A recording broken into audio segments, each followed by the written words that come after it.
After 7 feet of water inundated homes and farms in Washington and Tangipahoa parishes, one rancher near Franklinton says he now has to replace more than a mile of fence swept up by flash flooding. As TWILA's AJ Sabine shows us, almost 100 head of cattle were nearly lost to the flood. This debris-filled fence speaks for itself. However, the images captured by cattle rancher Clint Galliano tell a dramatically different story, as more than 7 feet of water filled a grazing valley on his ranch in Tangipahoa Parish. The flood ripped up more than a mile of fencing and nearly drowned his cattle. Galliano says he still hasn't assessed all of the damage. It's gone. I mean, people don't think water's as strong as it is. It ripped all of our T-post up out of the ground. It ripped the wooden post with cement up out of the ground, and it moved fences halfway across fields.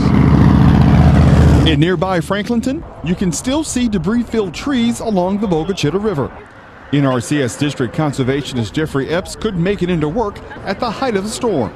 He says the Emergency Watershed Program can restore farmlands impacted by the flood. A few landowners have come in, have called. One landowner in particular has had a pond blowout just due to the amount of rain. The dam just ended up blowing out, and it couldn't support the amount of water in that short period of time.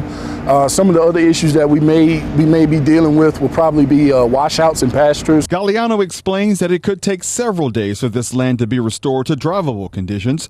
He says Mother Nature spared his operation the worst. I know we've had neighbors up the road that still can't find cattle, that have lost their houses. They've lost everything. So, as bad as it was here, we are blessed that it wasn't any worse. Galliano says his operation fared better than most. Some cattle ranchers in the area still do not have all of their animals accounted for.